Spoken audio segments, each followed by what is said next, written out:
Hello and welcome to Celebrating Simple Life.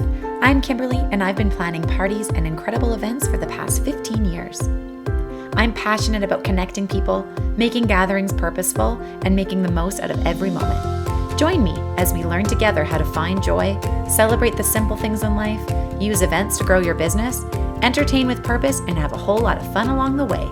Cheers to Celebrating Simple Life. Before I introduce today's guest, I want to read the review of the week. This is from Apple iTunes. So uplifting. I love that this podcast makes me feel happy and puts me in a better mood when I listen to it. Kimberly does such an amazing job of sparking ideas in people to celebrate life every day. Hosting or attending an event, large or small, is a great way to feel connected to those we love. Wonderful job, Kimberly. Thank you for always being such a light in my life. Thank you so much, Siobhan Flegel, for taking time to rate and review. It means the absolute world to me. It helps this podcast grow, and I would love for you to email me, Kimberly@celebratingsimplelife.com, to receive your free gift. The continued support, ratings, reviews, and sharing screenshots of podcast episodes that were engaging for you on your Instagram stories and tagging friends that you think should hear the episode too makes me so happy as I strive to connect stories of business and life in the Celebrating Simple Life community of amazing women. Today on Celebrating Simple Life, the podcast, I'm hanging out with Tina Thorsteinson, partner and general manager of Hearth Restaurant, located right here in beautiful Saskatoon. Hello, Tina. How are you? I'm great. How are you doing? Good. I am so excited to chat with you today. Well, thanks so much for having me. Absolutely. And we're sitting in the beautiful Hearth Restaurant, and it's quiet and nothing's on the go. I might just stay here all day. This is lovely. You guys have created such a beautiful space in here. You just walk in and there's just a calming energy in here. Thank you so much. We were really going for with the name, and all of our sort of like direction and marketing has to do with warmth. Yes, and you feel that. Oh, good. And like hospitality is very important for us to exude warmth in here. And I honestly, right there, that is exactly one of the reasons why I was so excited to have you on the show. I'll back this up.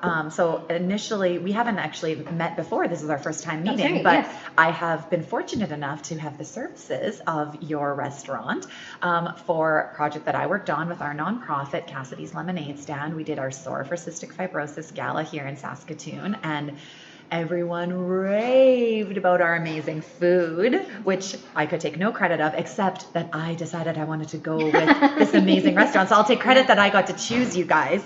That was a really good event. It looked so great too. I was very proud of us. Thank you. Yeah, and it was, I, as an event coordinator, obviously I'm always seeing the big picture before the event ever happens. That is like, I can't stop myself. That's just how I work, and I work backwards. And I could just see, after being at a few events where I had seen the way you guys created your presentations of food and how you displayed it and what you said about warmth, that's exactly it. Like, it just looks so professional and put together, but still welcoming and inviting. It doesn't look like you shouldn't pick something up because you're like, is this, like you're in places where you're like, should I eat this? Is this allowed? Just looking at? Totally. Yeah, it's like warm, and people still, someone just the other day actually mentioned to me, they're like, remember those little egg things that they made at SOAR? I'm like, I do. They were so cute.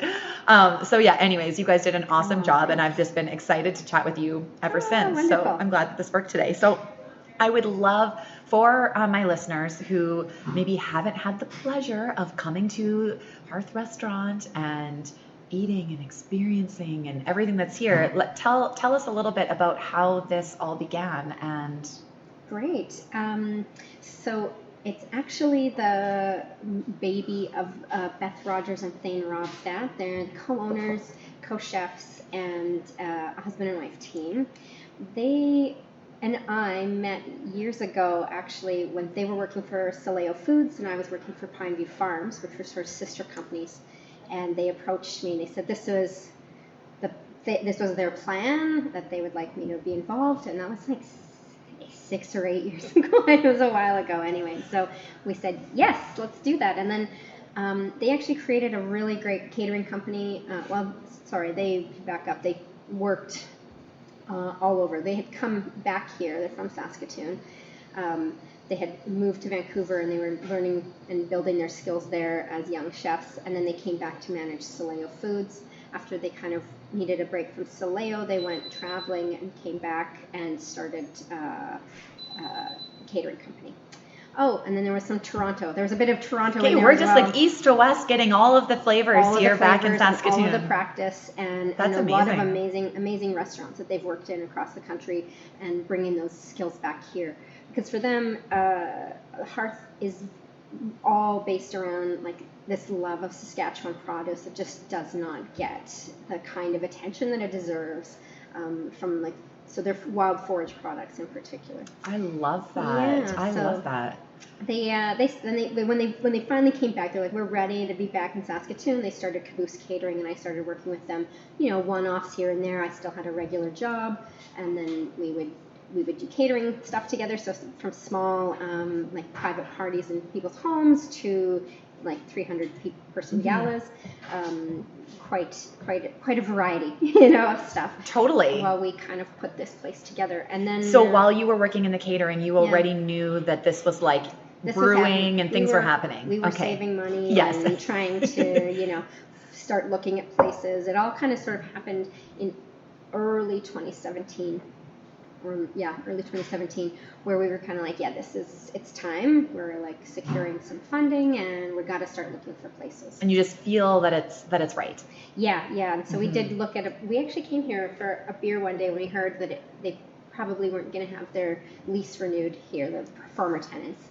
And so just for those of you listening who don't actually realize where this I almost want to say iconic space is, because it's like had quite an history to it. This was the crazy cactus, whom many of you probably had many a fun night college partying here. Yeah.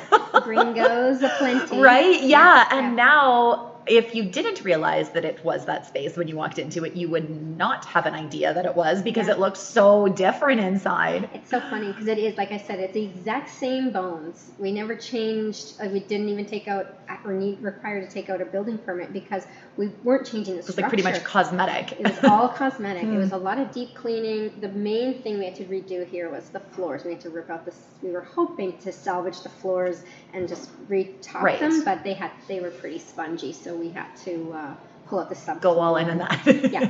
So, I mean, if this whole restaurant thing doesn't work out for me, I can now become a general contractor because I learned how to drywall and I learned how to do floors. The skill sets that come on when you are an entrepreneur and owning your own business are things that you can't actually learn without just jumping in, right? Yeah. Like you wouldn't have been like, oh, you know what? I should probably go and get my contracting skills and abilities polished because I would love to own a restaurant. No, it's more like, oh, how do we, because we're very frugal and we like to, and we're also we like to do it ourselves if we can, as much as we can. But you know what? I think that's part of the reason why I'm feeling this warmth in here. You're like feeling your literal probably blood, sweat, and tears.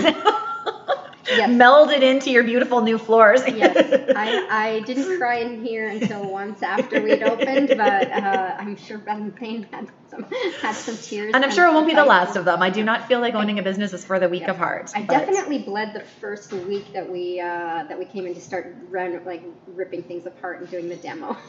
I was like stepped on a nail on the first day I was in here. And I was like, well, I'm going to go up to get a tetanus shot, I guess. Yeah, totally. Move forward from that one. Totally. The things you could never predict, hey? But it was a lot of fun. It was really interesting, and it was just sort of really cool to see, again, this is all Beth and Thayne's vision as well, this whole place. They designed it, and as they went, and they have a beautiful eye, clearly they do. It's very gorgeous. People, and so you can it transfers, that creativity transfers from the plate to the walls in this case, because they picked out everything. But there were some great, local design stores that sort of were pointed them in certain directions when they said, this is what we're kind of looking for. But we never had, they kind of took their vision to other people and said, what do you got for me? I want this. What have you got? Right. I love that. Well, and you can feel that. And I feel like I value so much, especially with what I do for a living as an event coordinator and just in my day-to-day life, I value so much the way the my surroundings make me feel. Yeah. Not because there is or isn't something present in there. It doesn't matter how basic or extravagant the surroundings are. It's not really about that. It's more just that feeling that you get when you are surrounded by things that have clearly had attention to detail to them. Yeah, I think it really starts with the stove in front. We've got this sort of like cast iron old stove, it was a wood-fired stove that sat in Beth's aunt's barn. Oh, it's from the family. Yeah, and it was from it had been sitting rusting for decades, and then and it's heavy. It will never move again. It is a permanent fixture now. Yes, that's right. What do we do? That's the first thing you see when you walk in. Well, that and my face. Yes, and your glowing face welcoming people in here. Yeah. But I love that because it does. You feel like you're obviously in a restaurant when you're in here, but you feel like you're in a home. That's the goal. Yeah. I had dined in another restaurant in Boston once, actually. And I was looking at reviews, and somebody had reviewed it, and they said, it's like going to eat at your friend's place, but your friends cook really well. Right. And I was like, that's what we want. That's what we want here. Yeah. We want people to feel like they are at family's home, really that's the beautiful thing about Saskatchewan, is small community, and a sense of community and belonging. And going to eat at someone's home is always, it's either harvest related or it's always such a big deal. Yeah. And people are like, eat and have fun and enjoy and relax, and that's what we're kind of going for here as well. Oh, and you can feel it. I love that. So besides having this beautiful space that you're open, is your hours for dinner services, and is it 7 days a week? No, we're right now we're open Wednesday through Saturday from 5 p.m. till 10 p.m. and we will seat guests right up until 10. Okay. Yeah, we want people to know that we don't close the kitchen at 9 o'clock. Your hours are, as long as you're here before 10, come in. Yes, yeah. That's right. 5 to 10. Right. You're getting actually 2 to 10. We do not turn the sign until it is after 10. Right. Yeah. So we encourage people to come in and realize that welcome and hang out whenever. And then we do brunch on Sundays from 11 till 2. Oh, fun. Yeah, and we're closed Mondays and Tuesdays. So it's kind of big admin days and prep days. Because it is a small restaurant. I think we can seat 68 in here, including the bar, and so it's amazing because it's small, but it requires just so much prep. Totally. Yeah. I can only imagine. I have not ever owned a restaurant, so I have worked in the restaurant industry, but I have never owned a restaurant. And I can only I feel like it's easy to look from the outside in, being like, oh, they're just always ready. They can just be open 24 hours a day, and everything just happens. But no, especially because we do so much of our own processing and foraging and things like that. The processing is a huge job for them, and so right now, without basically doubling our staff, we wouldn't be able to open for longer hours. And then even if we doubled our staff, where do we put them all so that they can do the work that they need to do? Yeah, it's so for now, we might look at it in the future. Yeah, but it's working, and you got your system on the go, and system, that's awesome. I love that. Yeah. So how now that we look upon us and it is snowing and winter outside, how does that change some of the processes of foraging and things that are maybe seasonal? Yeah, what we do, we make use of everything that we possibly can while it's growing season, and then we process a lot. So because that's the thing about Saskatchewan, we want to be able to use things, but it's part of our history and heritage to process things, because our growing season is so short. Yes. So and everybody has a grandma from somewhere where you've gone to their basement, and it's just jars and jars of everything you can imagine. So we do canning, we do long fermentation sort of processes. There are little science projects growing everywhere, all over this building, which is really kind of fun. And every now and again they're like, oh, don't go so well, but for the most part we are able to make great use of things. We also blanch and freeze things so we can use them later. You must have to be pretty strategic and smart and use your time wisely in the growing season, which has ended a brief time ago. Yes. You really just have to go hard. And it doesn't, we had produce coming from farms right up until probably 3 weeks ago. Okay. Yeah. And then we, for the rest of the year, we'll use local microgreens and whatever else that we can get along that line. Some of it will have to be supplemented with fresh things. Yes. You know, and like tailor the menu accordingly to. But we do try to make use of a lot of things. We dehydrate stuff a lot as well. The dehydrator is just going 24 hours a day around here. Yeah. So and that incorporates into our bar program as well.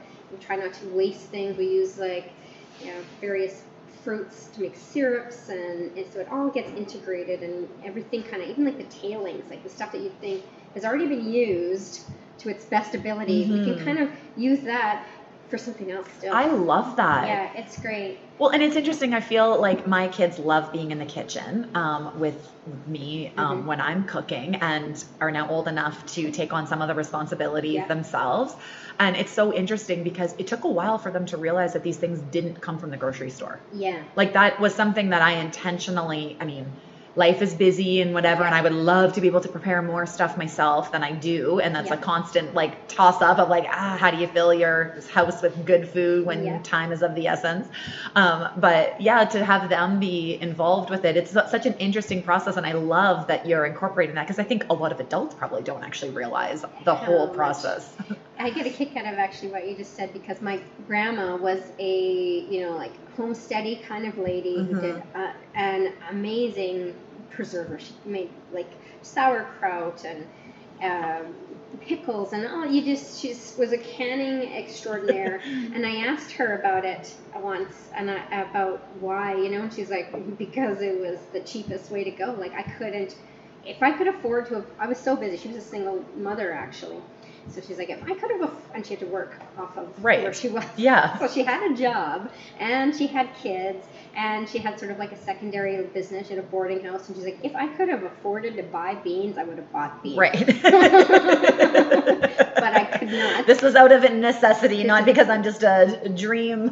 Yeah, and not because I'm like some kind of crunchy, idealistic view of food. She's like, it was necessary because it's the cheapest way. Totally. To grow it yourself and whatever. And so it's funny the pressure that we put on ourselves. Yeah, isn't that the truth? I know. That's I always say to myself, like, that would be like the first thing that I would indulge into. If there was like something that I could do, I would have Hearth come into my house and cook morning, noon, and night for our family. Stock this lunch cabinet, stock everything. Do it all. Right? Yeah. You realize that there's like so many better ways to do these things. But yeah. That's why there's a lot of really cool services out there, I think, for people that try to make it easier. Because our lives are complex. They are. And we need nights out to come out and just enjoy ourselves and be cooked for. That for me is the biggest treat. Yeah. Coming and sitting and gathering with friends. And enjoying and relaxing and not having to do the dishes afterwards. Yeah, and you're not thinking while you're eating, oh boy, man, now I got to clean this all up. Right? Yeah. It is one of the most perfect ways to sort of unwind. I love dining with people, and it's just, and sharing food with people, it just sort of like brings you closer together somehow.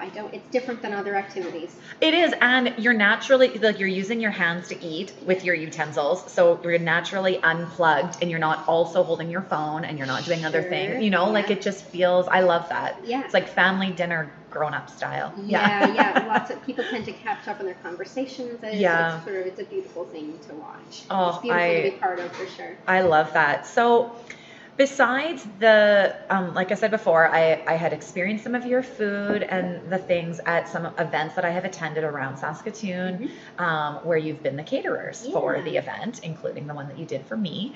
And I've just always been blown away. So how do you balance having your restaurant where you are open for business and you're functioning and it's full and you're staffed, alongside events contacting you to say, hey, we need 5,000 of these? Right. Well, it's actually, it's built into our business plan. It's very important for us to be able to provide the kind of work and employment opportunities that we want to be able to provide people, and for ourselves, to make sure that we're a nice, like a good, viable business, and so catering is very important to us in maintaining that. The way we do it right now is Beth and Thayne and I are the core of the catering team. Okay. So it's Yeah. still a caboose. Yeah. Really, the caboose route. Technically, yeah. Pull off the catering. But now we have an amazing group of staff. Over the last year, I've been able to train and work with a couple of assistant managers so that I can leave the restaurant to go to catering. That's still kind of like one of my main priorities is catering coordinator and executor. So I can leave the restaurant and I feel like they look after it the way that we want it to be done. Right. While we're doing the prep, so you can see like Beth and Thayne and I are here before everybody else. We sort of catch up on some of those things. Sometimes we do a few of the extra catering stuff to get it before everyone else gets here. But then we have enough kitchen staff as well now who know those catering things that we make, and they can integrate it into their day. Right. Or at least they're totally taking care of the restaurant prep so that Beth, Thayne, and I can do the other prep. Focus on the catering. Yeah. Totally. Yeah. So it's it's a balancing act, but it amazes me how we make it work. Same thing with the canning. Like, so when I see all that produce coming in the back door, and I'm like, who's gonna? Here we go. Yeah. I don't have to deal with that. Yeah. I just answer the emails. But it does amaze me how they get it all done. And we just, I think the most important thing we've done is created a team that is really a team. Like we don't have that differentiation between front and back. We are all here and succeed or fail as a team. That we all have each other's backs, and that we know that every day is not going to be perfect for everyone, and that we're here. Like, nobody's ever going to get in trouble if they're falling behind or if they're having trouble, because it's like, ask, we've got you. Yeah. We're assuming the best out of everybody, and that we're all here for the same mission. And they're willing, like, they are just so willing to give you their best if they know that you've got their back. Yeah. So I think that's kind of what has made it work. I love that. Thanks. I love that. So is there specific types of, like, when you get requests for catering or whether it be an event or individuals, is there specific types of things that you would say that you specialize in for catering? Or can it be, hey, I want to have a dinner party in my home and I want you guys to come and cater? For sure. We used to do a lot more of that, but now sort of as we've kind of grown, we had to sort of like streamline it a little bit more. So what we do is we have like these core catering packages. The canapé thing that we did for Cassidy's Lemonade Stand is sort of like one of those. And then there's sort of variations of size depending on people's budget and whatever. Because the smaller groups that I get are usually looking for something like that. They want a cocktail event in their home. We just did somebody's 60th birthday party, and his wife set it up, and we went and set it all up in their home, and then picked up all of our staging things the next day. But the lights, and we do all that, and that's kind of good. And then for dinners, like we can't really do that sort of chef in home thing that we, maybe one day we can do that again. We used to as Caboose, but because Beth and Thayne are so integral to this place, it just can't run without them, and it's very important for them to be here. And so we do now, instead of that kind of thing, we do a lot of like buffet dinners or plated or family style dinners for weddings in other venues. Right. Weddings, corporate events, etc., etc. So we've got a couple of standard menus there as well. We've also started like renting out or buying, like doing buyouts for this restaurant. That's what I was going to ask you. That was going to be my next question. I'm like, this is like the perfect space to host an event. It is a great space, and we had 3 weddings here this summer. Okay. They were all very different concepts, but it was really cool to sort of. So now I have a little bit of information about how. Well, you kind of have to experience it, right? To like be like, what are we missing, or what do we need to make this smooth? Yeah. Exactly. And it's so we do have to like we have sort of like set our minimum spend, and we're kind of staying committed to that, as well as things like just how can the bar work in a buyout situation?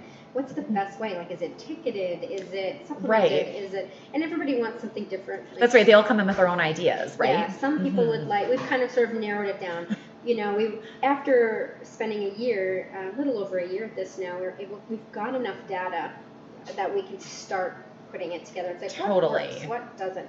How do we streamline things for people so that we can offer them the best possible service, but also pull it off well?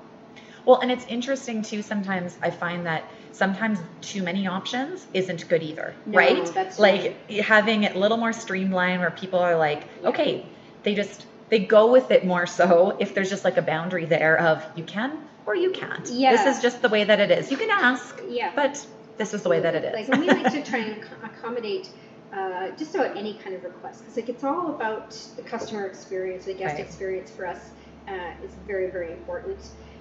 Because without the people coming here Yeah. and being happy and wanting, enjoying what we do, they won't come back.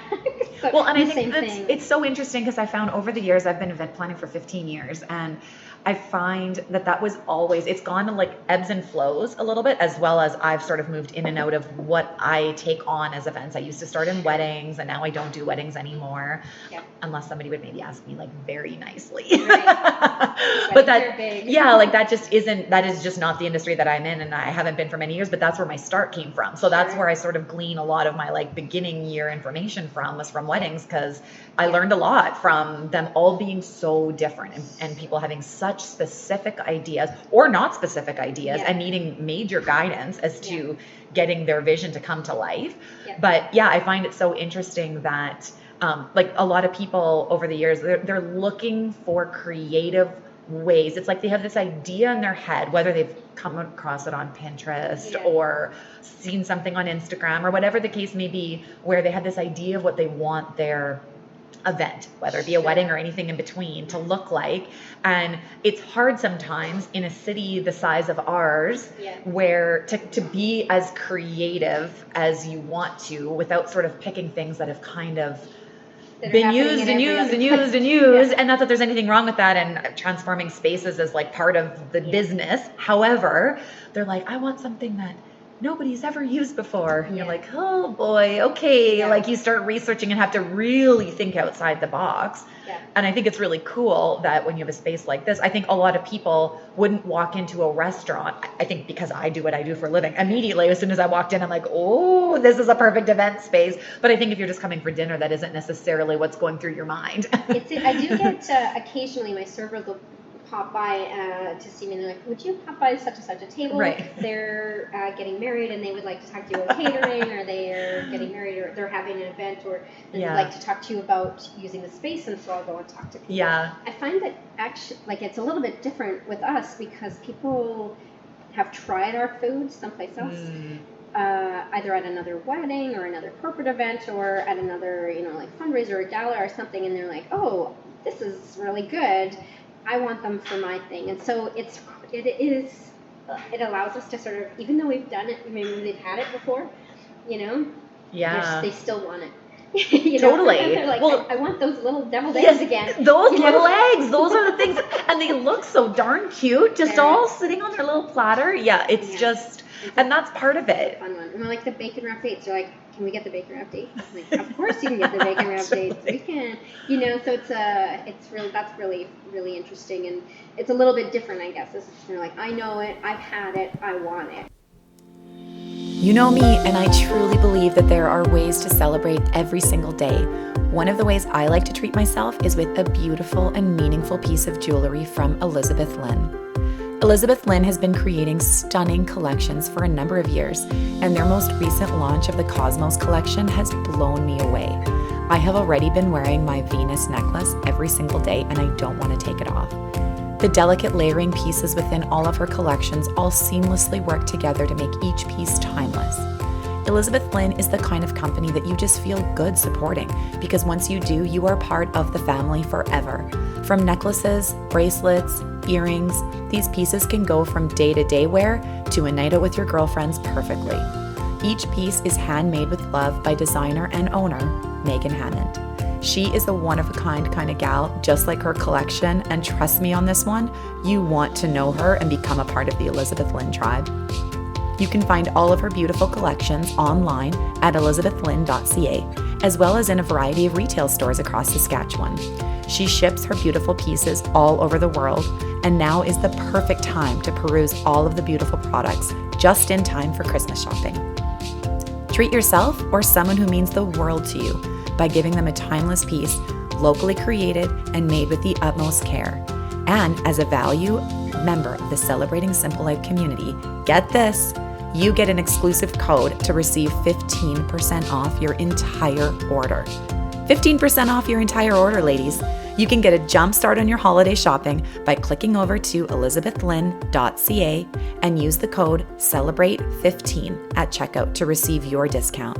That's elizabethlynn.ca and use the code CELEBRATE15 because today is a great day to celebrate.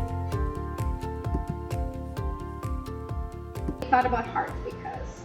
Well, that's exactly it. And that, as an event planner, that's what I do now, because I'm like, I have experienced this firsthand, first of all. So I do not like, I would never recommend something that I have not actually experienced myself, obviously. So it's nice to feel so confident in being able to know that there are businesses such as yours who take as much care and attention to detail to the food aspect of the event as I do to the details. And that makes me feel confident because it's like you're part of it. It's like you're now on the team. I'm on the team. That's right. Exactly. It's very important for us to be able to work together and for people to know, they're like, oh yeah, Hearth, I don't have to worry about them. I just have to point them to where they are going, and then it's going to be what I expect from them. They got this. And I think that that's kind of like our Hearth difference, if I may. You know, like, and I love the way that Beth completely taught me how to do it, like all those displays that we do. And I like to call it how we curate our displays. Oh, that's my favorite word. I know, right? Because it is curated. We design it in a specific sort of way so that it looks and flows as people move through these displays of canapes or even like buffet dinners, which, you know, you've got chafers or whatever. We try to use a lot of like vintage china platters. We're heading into the Christmas season, so with all of our Christmas buffets, we'll incorporate a lot of greenery. Like I take huge bundles of cedar and twinkle lights and candles, and we, you know, so it doesn't look so chafery. Yes, you know. I do know that. We should claim that term, chafery. It looks a little hotel-y sometimes. Yeah. You know? So we try to like, with the warm rustic linens and the wood and the risers and the greenery and the lights. We try to sort of just make it feel a little more magical for people. You know, it's a buffet, but it is beautiful. And then like the food is really quite exceptional. People always ask me, they're like, what's with this chicken? I'm like, right, I eat a lot of Thayne's chicken.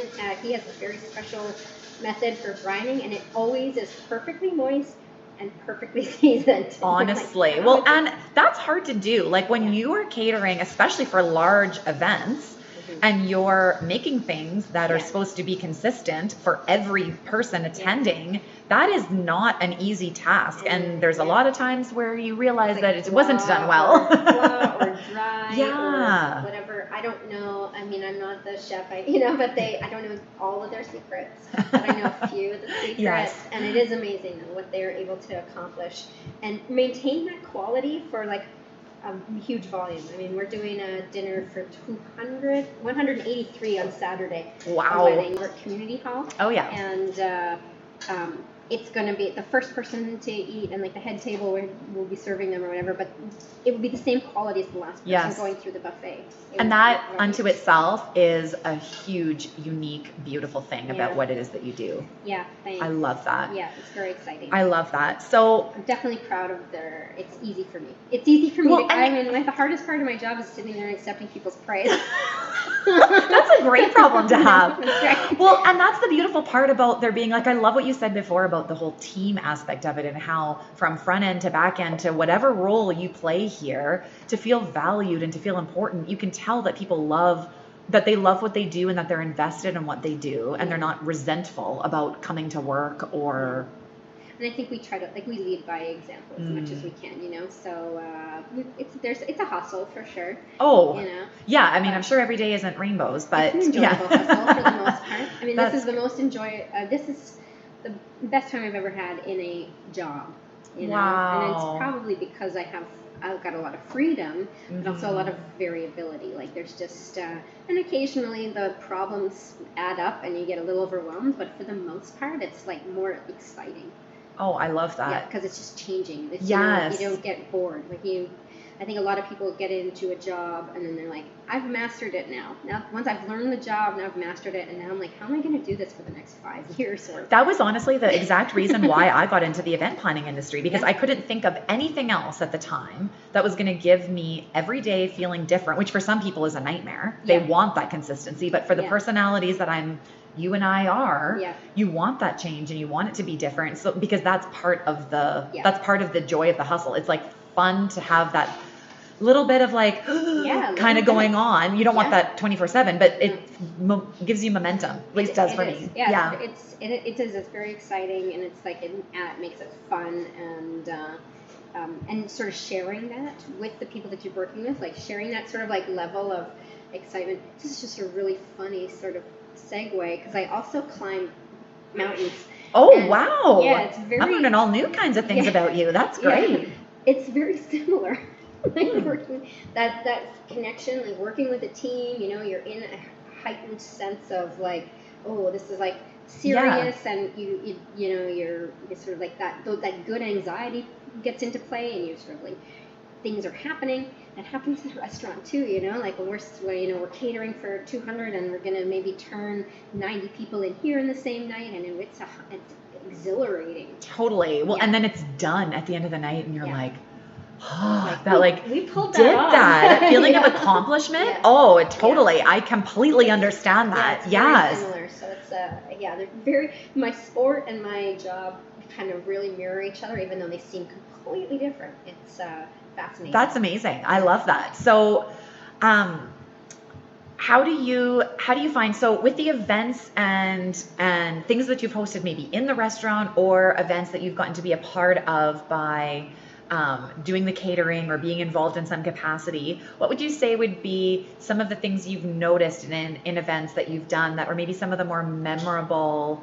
types of things that you've seen, where you maybe can connect because of the way you guys do events and stuff, where you're trying to always add that memorable home, warm feeling of connection into it? What would be some things that you've noticed that as you've been around that there's, you know, and this is going to seem like I'm just buttering you up, but I really enjoyed Cassidy's.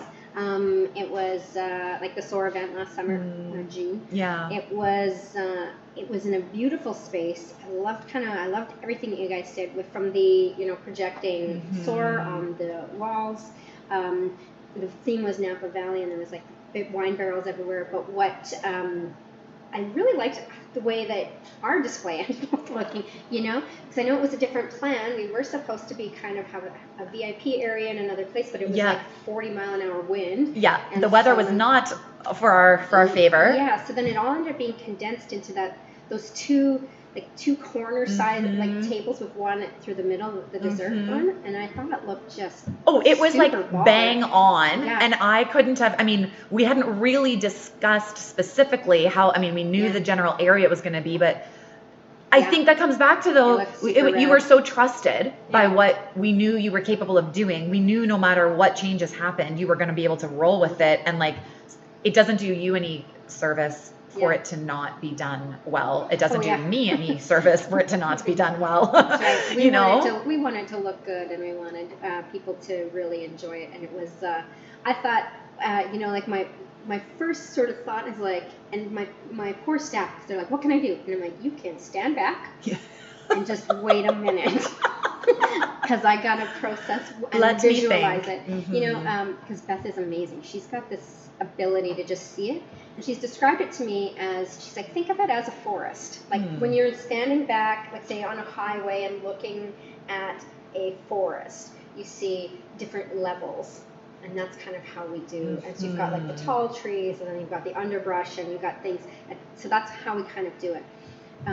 But then to sort of like, okay, I had kind of a plan here, and I was going to go that, now I'm going to do something different, and I just need my brain, like, it's like everything slows down, like the Matrix almost. Totally, like out of body experience. And then I'm like, I just have to see you, and then I just got to start doing it. That's right. And you're like, and you've got 30 minutes, go. Yeah. And we and at the end I was like, holy smokes, that looks amazing. Totally. And you're like, I just wowed myself with what I just pulled out. I did a little bit, and I was like, and we're a little bit later than I'd expect. I would have hoped, like I wanted it to be done for your guests, but it wasn't too bad. It was 15 minutes overtime. No, it was great. And it's interesting because I have pictures. We had a professional photographer there taking beautiful pictures, and I have looked at the pictures, and there's actual pictures. I should send these to you if you haven't seen them already.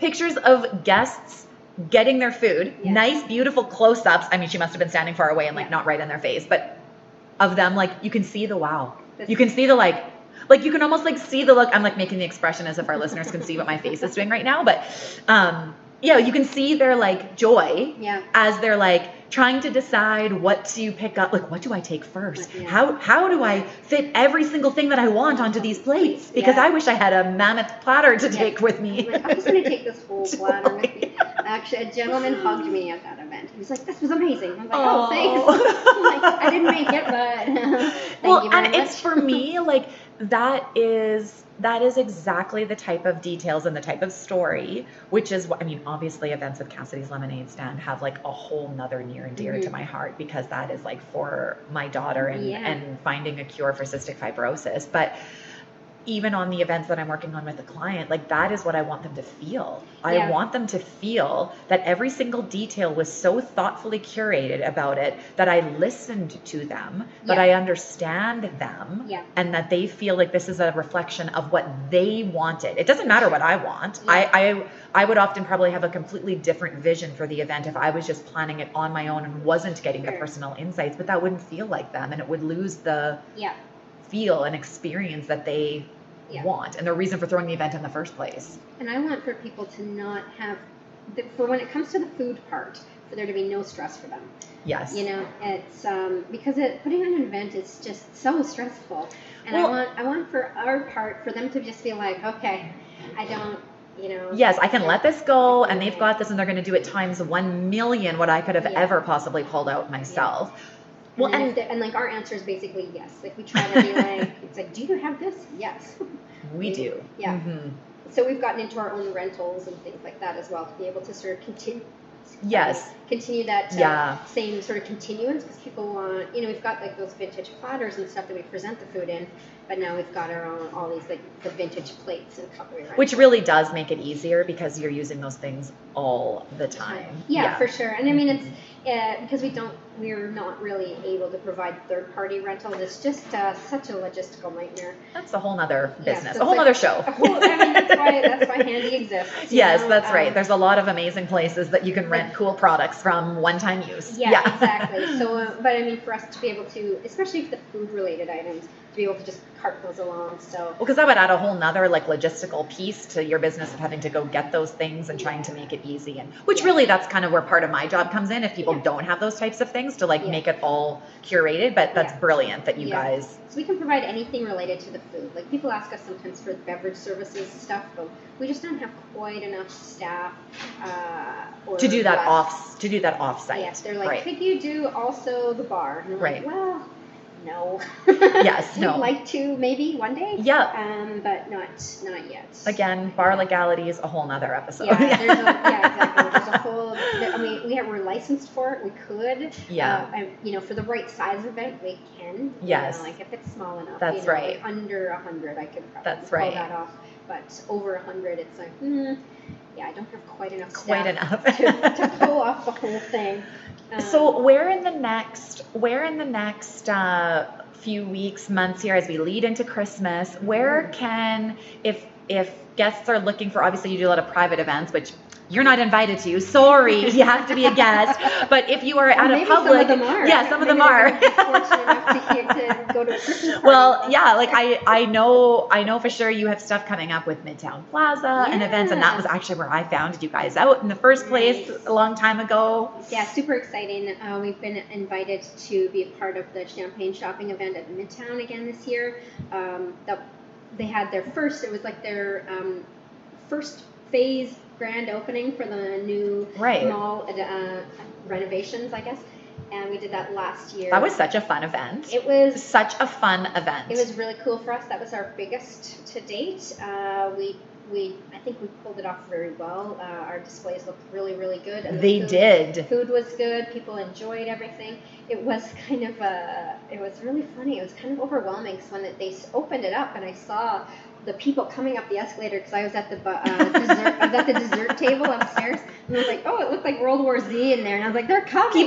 They are totally. That's what it felt like being in. I love just being able to be a guest at events, and I like try to just take a breath and be like, just enjoy yourself. You don't have to organize anything. Just go have fun, Kim. Go have fun. But there was lined up around the building. Yeah, you don't see that very often anymore. You know, like back in I'll say the old days when like something new would happen or whatever, you would get that everyone's lined up and like camped outside for whatever's going on. But that was the first event I had been to in a really, really long time. I had nothing to do with this event. I was just a guest and it was fun, but lined up around outside downtown, and it was dark because it's like November and it's like winter. It was super magical. They did an amazing job with that, like from like the light and sound people. There was a lot of contractors in there. It was us. Handy was doing stuff, and I think it was Barn Dog. So we were all kind of like working together but separately, and with the mall people and with the event coordinators.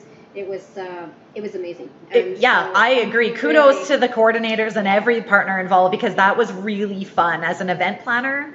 100%. It was awesome. There was also the bar services people. 4 different contractors in there, and we all did a really good job working together. I think it was really exciting, and the place did look magical. It looked magical, and it was a unique kind of setting because you're in a 2-story facility of the mall and big. This was not just like you see the bar over there in the corner and you can actually see what the other people are doing. You're kind of all unto your own, right? Yeah, like it is kind of. We had 2 food stations in the downstairs and 1 upstairs. I know there's bar services upstairs, kind of right beside us. But you can't see everywhere what's happening, and it was different than just being in like a square event center space where you kind of see what's going on. It was awesome. It was really cool, and we're really excited to have been offered that again this year. I think we've got a few new things coming up. Cool. And it's going to be different because they're going to keep the food court's going to be open, or like the food hall. Sorry. Which is a whole nother cool space in there. It's a great space. Well, I have my tickets ready for the event, so if you're listening, I have no affiliation with this event at all, but go get your tickets because it's fun. November 26th. Yes, it's fun at Midtown. So is there any other events in December that people could attend or find you at?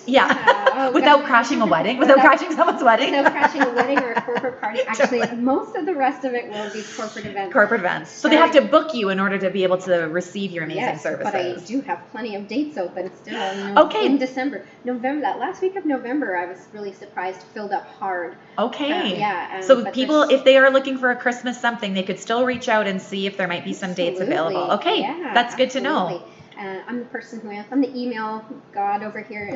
Hello at Hearth Restaurant. I answer everything and get people the information that they need. And I love that. It's really exciting. Actually. I love that. It's like 3 weeks. We're gonna go hard.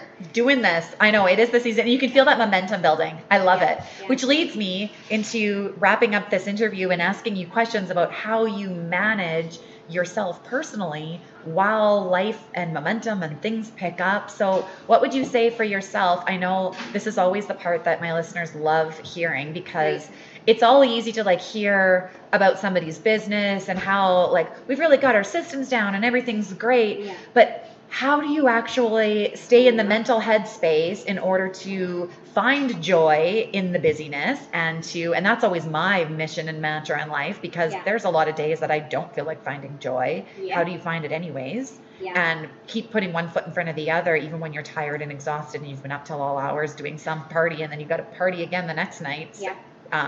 What do you do in the morning? What would be maybe one thing that you do? Because I know in the restaurant industry, the day schedule is kind of a little bit different than sitting at an office, a 9 to 5, obviously. So what would you do that sets the tone for your day? Well, I am a little bit of a neurotic person, so this is a really fun one. And I should tell all your listeners, like I'm in a long-term partnership, but I don't have kids. Okay. So I don't have that complication, and I'm like, I don't know how anybody would do it. But you only know what you know, right? You only know what you know. I only know what I know. I look back before having kids and being like, we must have had so much free time. What on earth did we do? Because I felt busy then too. I don't think that matters whether you have. I got a restaurant baby. Totally. That's what we say. I'm Totally. like the loving aunt, but really involved aunt. No,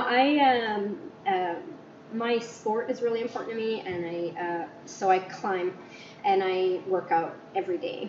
Good for you. So do you do that in the morning before coming do. in? Good I for do. you. I'm currently seeing a personal trainer, so I'm either like training with them in the morning, or I'm working out at home, and then I bring my food. It's funny. I work in a restaurant, but we have a hard time finding time to eat, so it's often like nibbling, and so I Isn't that just the irony of all ironies, isn't it? Yeah. That's so true, though. I plan my meals, and I bring my food, and I drink my ridiculous green juice with protein in it.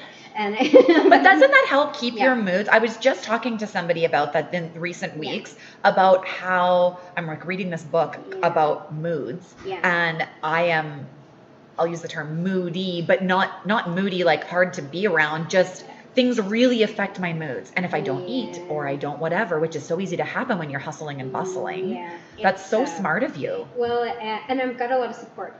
So right now, because it is a little bit quieter, so I'm not working as long of days, so that I'm ready and I know that it's game time. And I'm a very controlling person, and I don't necessarily always thrive when things are out of control. Right. I aim to be better. That's very self-aware of you. Oh, thanks. Yeah. I aim to be better. Sometimes I'm not as great as I'd like, but being able to like micromanage those couple little things. It's like I get up early, even though I often work late.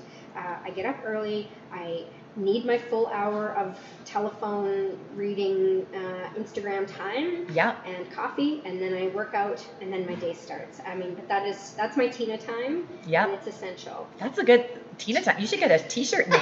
It's Tina time.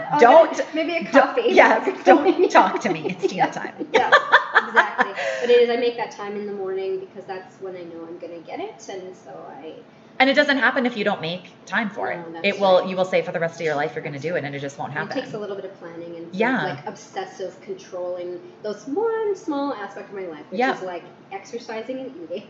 Totally. Oh, that's brilliant. You've inspired me. Oh. So besides your green shakes, are you a coffee drinker? Oh, yeah. Do you drink coffee? So do you drink that in the morning or like first thing before you can start your workout? That's the first thing I do. Yeah, it's coffee. And I don't even drink high quality coffee. We drink very nice coffee here at the restaurant. Yes, we're currently sipping on this delicious coffee from your restaurant. This is Ben. We like to try and support I was going to say, I can taste Ben. Yeah, it's excellent.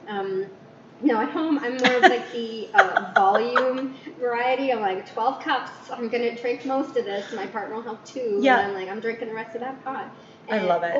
Whatever I can consume over the course of 2 hours is what you do. Then I'm done for the day. Okay, no more. Yeah. Okay, I love that. I don't have problems with caffeine, and I don't actually need coffee. I enjoy it, but you're not functioning if you don't drink it. No, as long as I have some kind of hot beverage, hot tea, water, whatever. But I think that's a bit of a misconception that people think the coffee is the thing that's like starting them on their day. I think personally, it's more of the habit of it. Yeah. Like I feel like my day has started because I'm going and pressing the buttons on my espresso machine to like make my drink. The whole habit of grabbing my cup and pressing the button and putting the beans in. That's sort of meditative. And I like it. I need like the full wake up time of just being, I'm awake now. I'm just sitting here looking at my phone or people's pictures for a while before I'm like ready to commit to my day. Yeah. And you know what? It's interesting you say that because I think a lot of people don't know what it is they need in the mornings and they let the routine of how their world is to say, this is how I have to. I've actually thought about this many times, and this is probably going to get like a lot of ragers on here about what I'm about to say, but even just thinking about like the school, like my kids going to school. My daughter would really thrive if school started at 10 o'clock. Yeah. Like with all of the medical treatments she has to do and things, she needs more time. She's like really pokey in the morning. It's just not I know a lot of kids are like this, but her natural thing, as soon as we get to that time of day, she can be motivated and do stuff, but we're sort of forcing her because of the natural routine that society has said things start in, be like, you have to be like this, you know, and she would thrive. She thrives a lot better when we are on holidays because she can just go about and do her routine that feels comfortable to her. right? Yeah, it's definitely hard to fit in a box. And like the restaurant industry box it attracts weirdos and misfits for a reason, but it works for some of us. You know, I found that I'm doing better as well, just being able to have that time in the morning. I'm definitely a morning person. I'm brighter and more articulate and able to problem solve better earlier in the day than I am, say, later afternoon. But I'm able to, if I'm adjusting and it's getting better, so I am able to. I think it probably is the best kind of schedule I've ever had. Yeah, really. I love that. Yeah. So I'm changing up my questions a little bit from what I usually ask people because I'm curious to know specifically to Hearth, what is your favorite item of food and cocktail on the Hearth menu? If you had to pick one, how can you pick one? One item. I'm always very, very into our fish, and I don't know, like I don't know why that is, but I love fish. I grew up on a farm. Right, fish wasn't exactly the top choice of. Yeah, my parents fished and stuff, but there's always a lot of like beef and pork and whatever.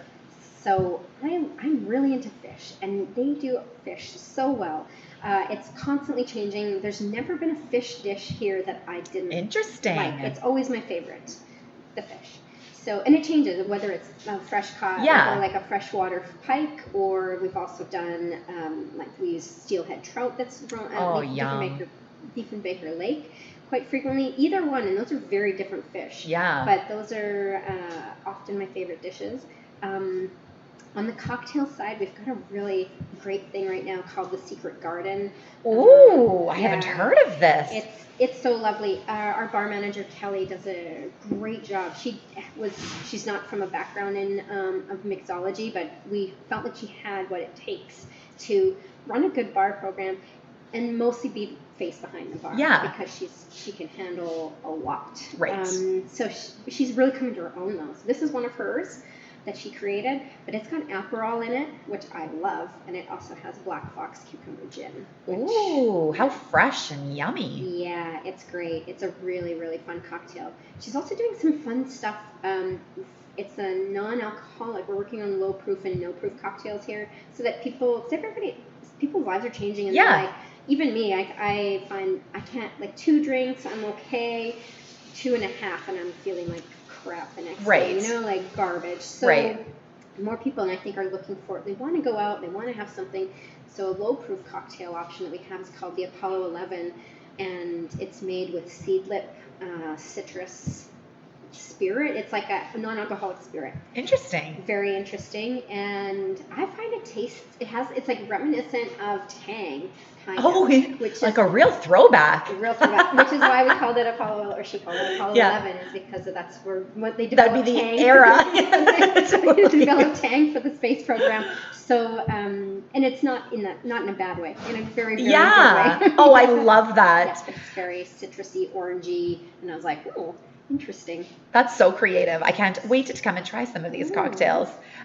So lastly, if there was one piece about sort of summing up everything that we've talked about today in regards to just how food can connect and gathering people and finding ways to bring joy into your life, whether that's going out for dinner or attending an event and just doing creative things in order to keep life interesting, what would be one thing that you would share with our listeners today to just say, be on your day, go on your day. This is like one thing just to like remember, if you take only one thing out of this conversation that we've had. Oh, that's fun. I think, and this is just something that I think of for myself, maybe, I try not to take things too seriously.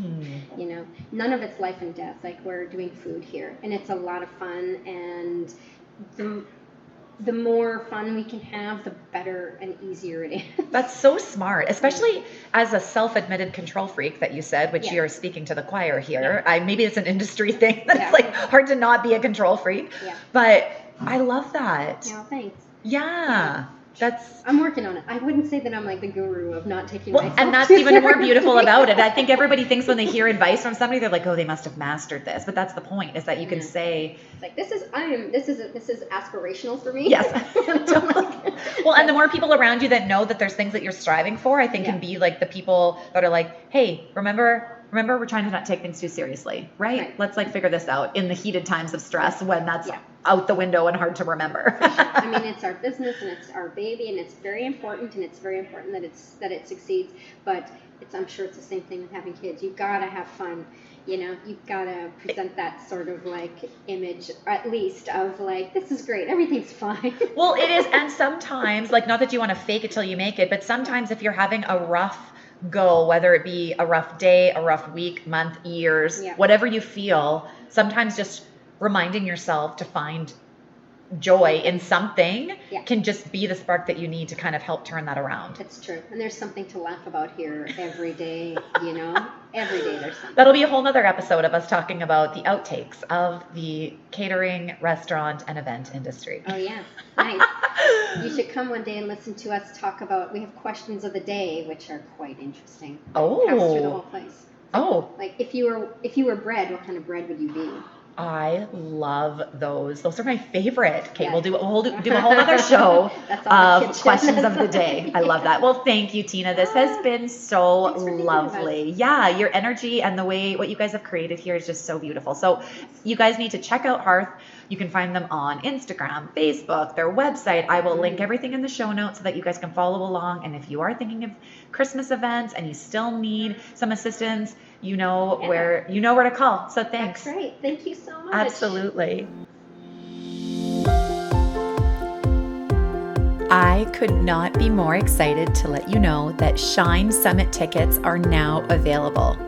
Shine Summit takes place October 1st, 2020. So you have lots of time to reflect, think about how this event might be exactly what you have been looking for. This is going to be a day that will change your life. If you are an entrepreneur or a leader in your industry, maybe you're dreaming of making changes in your life, you will not want to miss this opportunity. When you take time to invest in you, your business, it affects all the areas in your life. It benefits your family, your community, and all the relationships around you. I am literally so passionate about connecting people in ways that help them grow, and this Shine Summit is the perfect opportunity for that. I have experienced firsthand how investing in myself and in my business by attending an event such as this can absolutely change the trajectory of your life, because it has happened to me. Here's why this is powerful. Life is hard. Business is hard. And some days it honestly doesn't take much to feel like everything is going in a chaotic direction. And what is the point of putting in all of the work and effort that running a business and being a leader within your organization takes? But I'm here to tell you that Shine Summit will not only inspire you and give you all of the feels, you guys, but this Shine Summit is going to give you hands-on, tangible tools that will help directly take your life and your business to the next level.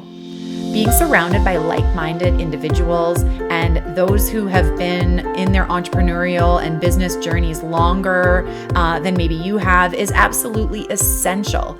Hearing from them, hearing their stories, hearing their mistakes, and how they're willing to share their experiences, vulnerability, and really try to help you avoid those same mistakes. We have experts from all over that are going to be coming to share their expertise and to grow together. You will be blown away by our headliner, Sarah Heron. Isn't that the girl from The Bachelor? Why, yes, it sure is.